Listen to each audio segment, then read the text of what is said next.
Friends బాగున్నారండి అందరూని ఈ రోజు క్లాస్ లో వచ్చేసి మనం హ్యాండ్స్ కి ప్యాచ్ వర్క్ వేసుకుని ఎలా మా సెంటర్ లోని ప్యాచ్ వర్క్ వచ్చేటట్టుగా ఎలా డిజైన్ చేసుకోవాలన్నది మనం ఈ క్లాస్ లో చూద్దాం.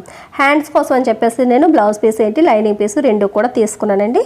చూసారు కదా కిందేమో రా సిల్క్ క్లాత్ తోని బ్లౌజ్ పీస్ ఉంది, పైనేమో లైనింగ్ పీస్ ఉంది. ఇప్పుడు మనం హ్యాండ్ కటింగ్ చేసుకోవాలన్నమాట. ఇక్కడ హ్యాండ్ ఫస్ట్ మనం నార్మల్గా హ్యాండ్ ఏ రకంగా కటింగ్ చేసుకుంటామో అదే రకంగా చేతుల్ని కటింగ్ చేసుకోవాలి. ఇప్పుడు చూసారు కదా ఈ రకంగా నేను ఇలా డబుల్ ఫోల్డ్ మీద ఉంది ఇలా తీసుకున్నాను. ఒక హ్యాండ్కి ఫస్ట్ నేను చూపిస్తాను. మీరు మాత్రం బ్లౌజ్ కటింగ్ చేసేటప్పుడు రెండు హ్యాండ్స్ ఒకసారి కటింగ్ చేసేసుకుని ఒకదాని తర్వాత ఒకటి డిజైన్స్ అన్నది చేసేసుకోండి. ఒకవైపు డిజైన్ నేను ఏ రకంగా చేయాలన్నది నేను ఇప్పుడు చూపిస్తాను. ఇక్కడ ఫోల్డింగ్ మన వైపు ఉండేటట్టు పెట్టుకుని హ్యాండ్ ఏ రకంగా అయితే కటింగ్ చేస్తామో అదే ఫోల్డింగ్లోని ఫస్ట్ ఏమో బ్లౌజ్ పీస్ పెట్టాను, దాని మీద ఈ లైనింగ్ పీస్ని ఇలా తీసి ఇలా పెడుతున్నాం. లైనింగ్ పీస్ని ఒకదాని మీద ఒకటి అంటే ఫోల్డింగ్ రెండు కరెక్ట్గా ఉండేటట్టుగా పెట్టుకోవాలన్నమాట. అదే రకంగా 4 ఫోల్డ్ చేసుకుంటే రెండు హ్యాండ్స్కి వచ్చేస్తుంది. నేను ఒక హ్యాండ్కే చూపిస్తున్నాను కాబట్టి ఇలాగ ఫోల్డింగ్ అన్నది కరెక్ట్గా పెట్టుకోవాలి. ఇప్పుడు మనకి హ్యాండ్ పొడవు ఏంటి, చంకదింపు ఏంటి, మన రౌండ్ షేప్ అంతా కూడా ఇప్పుడు తీసుకోవాలన్నమాట. ఇది కటింగ్స్ కట్ట ఏమి ఉండవండి, ప్యాచ్ వర్క్ అన్నాం కాబట్టి మనకి ఒక చిన్న పీస్ బక్రం కూడా మనకి యూజ్ అవుతుంది.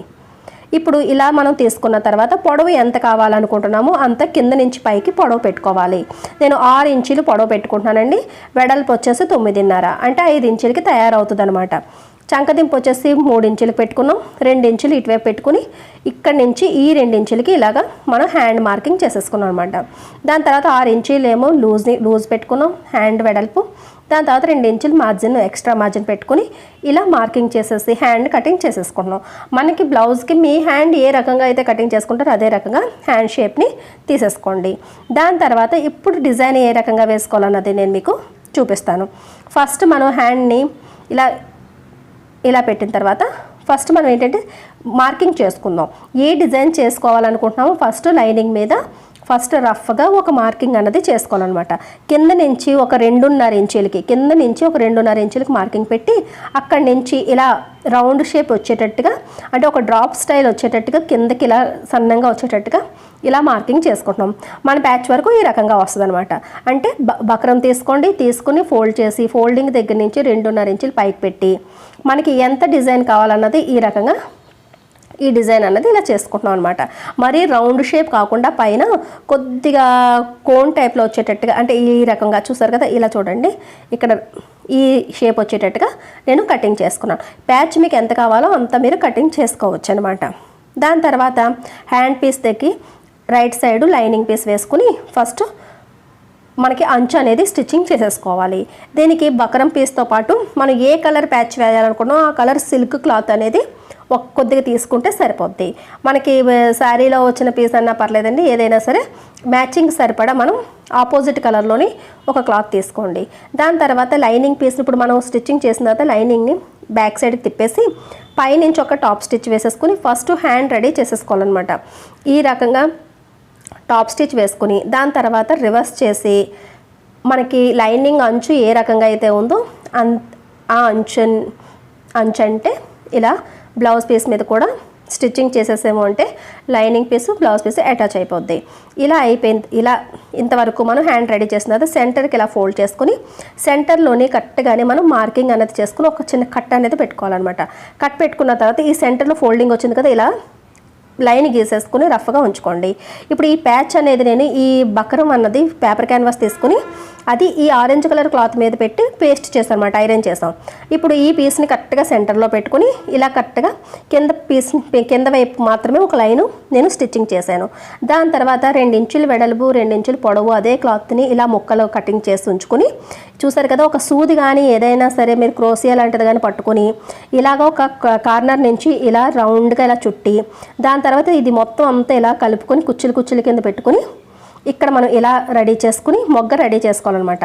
ఇలా రెడీ చేసుకుని సూది అవసరం లేదండి, దారం తీసుకుని దారంతోనే మన పువ్వులు మాల కట్టినట్టుగా ఈ రకంగా గట్టిగా దగ్గరికి కట్టేస్తే మనకి మొగ్గలు రెడీ అవుతాయి అన్నమాట.